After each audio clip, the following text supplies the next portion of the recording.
Hey everyone, today we're going to completely switch gears and talk about differential equations. And this is what we're getting into in the latter half of this course. The good news is you still get to use all the stuff from the earlier chapters. The bad news is if you forgot all of that, you're going to need to kind of remember a little bit of it, at least the big concepts here. But before we go into more of the technical stuff and how to actually solve problems, I want to go through some of the definitions because I'm not able to see y'all in recitation and go over these. So this will take just a little bit, but I think it'll be useful. So we'll start out with D. So D is introduced in the eigenvalue chapter as a diagonal matrix. Here we're going to be using it a little bit differently. We're going to call it a differential operator. And it looks scary, but all we're really doing here is we're using it as a more succinct way of writing a derivative. So if I say D, if I apply it to a function y, what I'm doing here is I'm just taking the derivative with respect to x of my function y. Okay. If I say d squared applied to y, you might guess it's two derivatives of y with respect to x. And then in general, dn of y, so d to any power, is just taking that many derivatives of y with respect to x. Okay. So there's nothing really scary going on here. It's just, writing this in a more easy way so mathematicians don't have to write d by dx all the time. Okay. So we're going to now define L, which you've also seen, as a linear differential operator. And all this is, oh, that was weird. All this is taking a bunch of different combinations of these d's up here and putting them into one formula. So you can do them all at once. So pretty much we can define a general formula for L. So L is going to be d sub n, or d to the nth power, so n derivatives, plus a sub 1 d to the n minus 1. And you keep going. You have a sub n minus 1 d plus a sub n. So we're just going through and we're taking a bunch of different combinations of these differential operators on their own, but we're multiplying them by some coefficients here.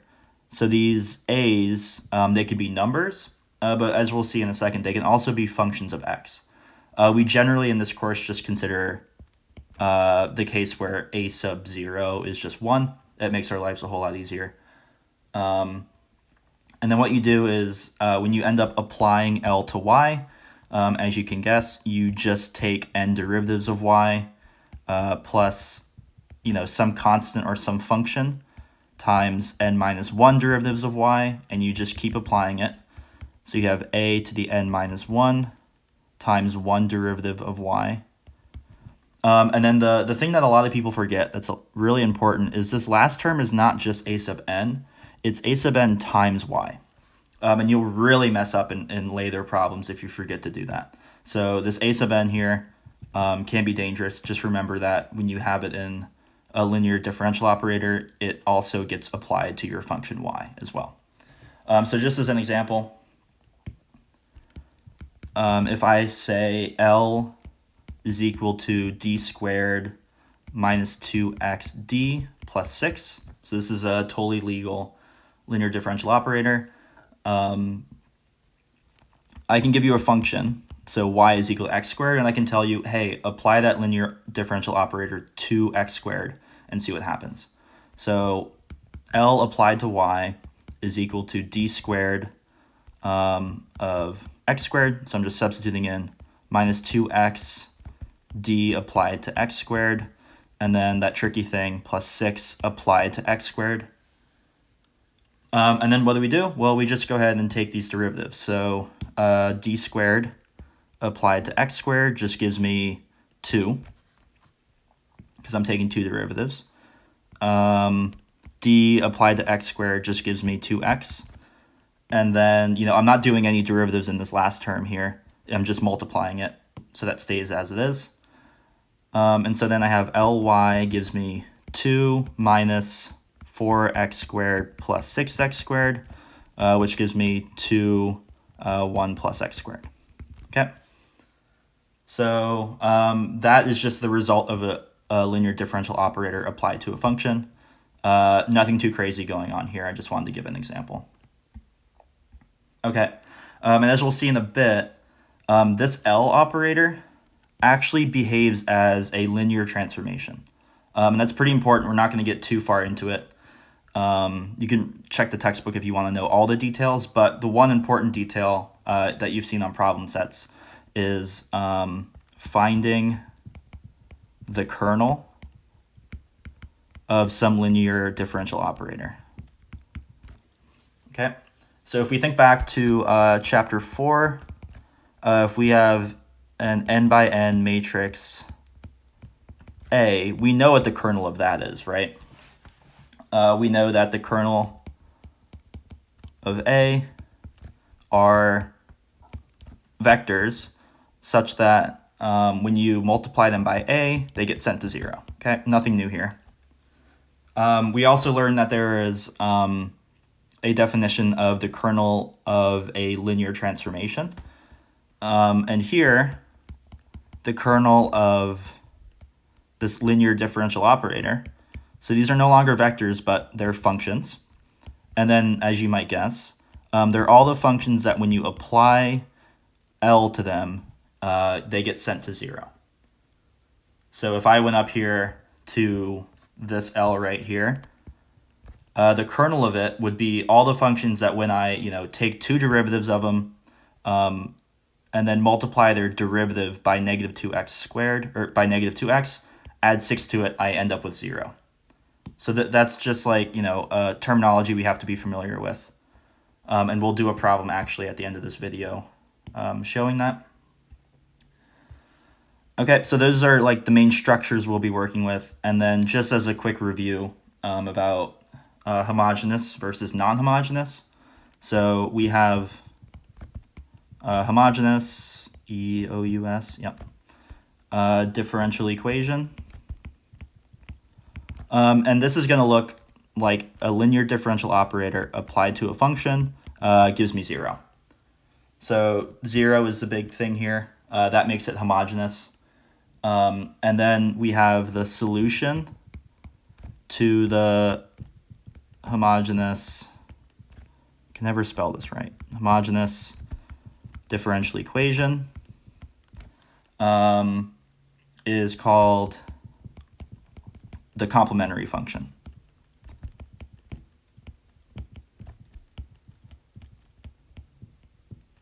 Okay. And then, as we'll see, this complementary function is actually going to be a linear combination of all your independent solutions to the linear differential operator. A lot of buzzwords, we'll talk about it in a sec. But this is going to be C1, your first solution, C2 times your second solution, and so forth, Cn times your nth solution to this differential equation. Okay, so there's that. Then we have the non-homogeneous differential equation. And here, instead of setting Ly equal to 0, we give it some other function on the right-hand side. And that kind of makes it painful for us, but we can still solve it anyway. The solution to the non-homogeneous differential equation is called the particular solution.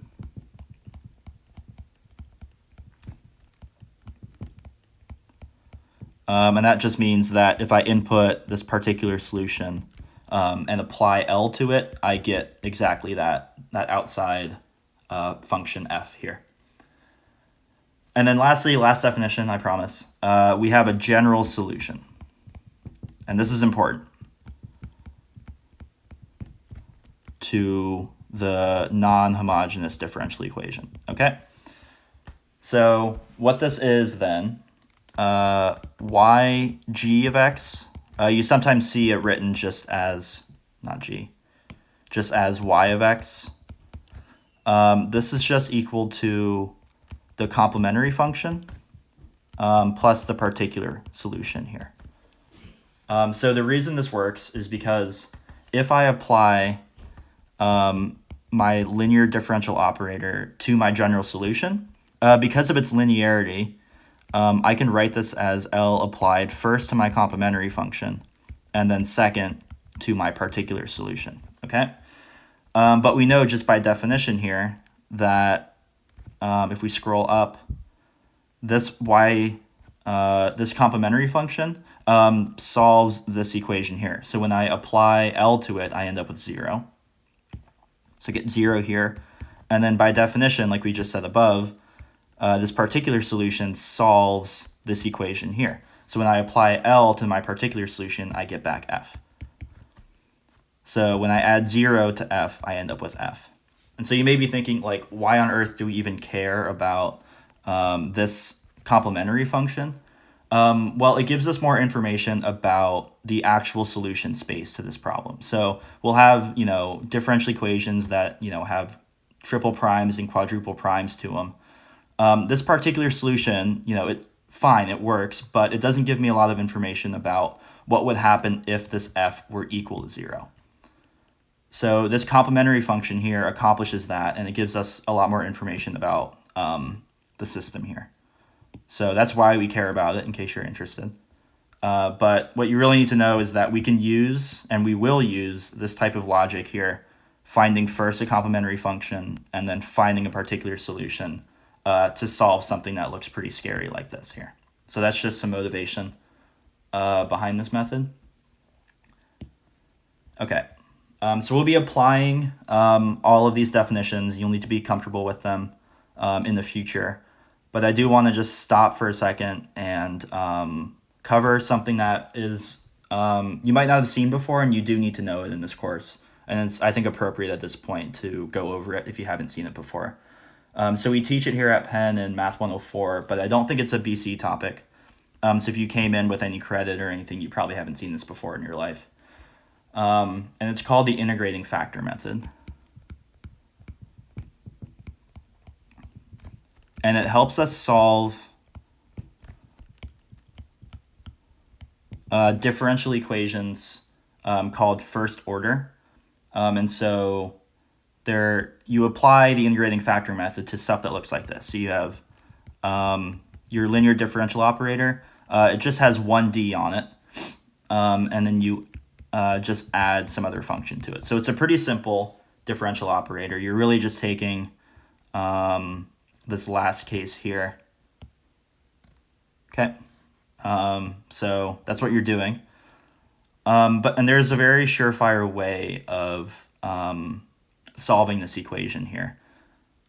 Okay, and I think it's just easiest to do this with an example. So you've seen this on your homework already, but as an example, find the kernel of L if L is equal to xd plus x squared. Okay, so again, we just have one derivative operator here, and then some functions being multiplied through. Okay, and so the kernel of L is everything that gets sent to 0. So if I define a function y and I apply L to it, it should get sent to 0 under this operation here. Okay. So really what we've done here is we've transformed this equation, or this problem, into x times d applied to y is just the derivative of y, right? So I'm just going to call it y prime plus x squared times y gives me 0, okay? So notice, first of all, this transition here between finding a kernel of some linear transformation to solving a differential equation, okay? That's just a parallel I want you to keep in mind.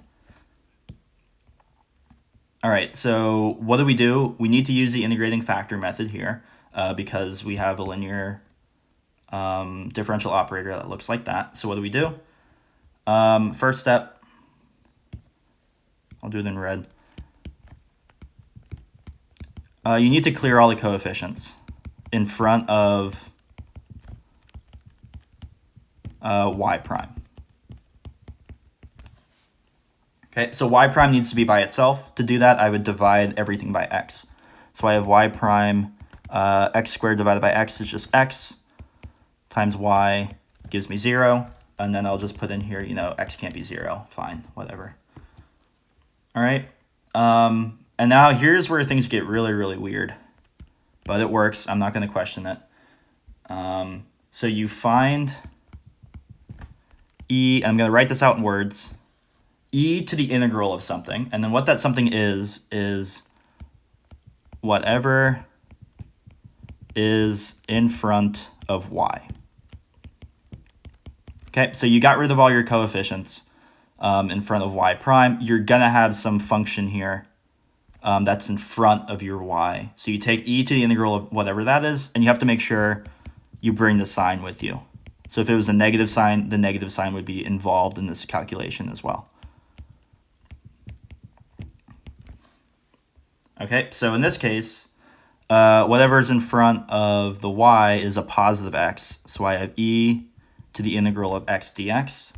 So that's e to 1/2 x squared. Don't worry about the constants or anything. You'll see those get absorbed in a second. Okay, so what do we do here? We've done that. Now we have to multiply the entire differential equation by this integrating factor that we just found. So I should mention at this point, this right here is called the integrating factor.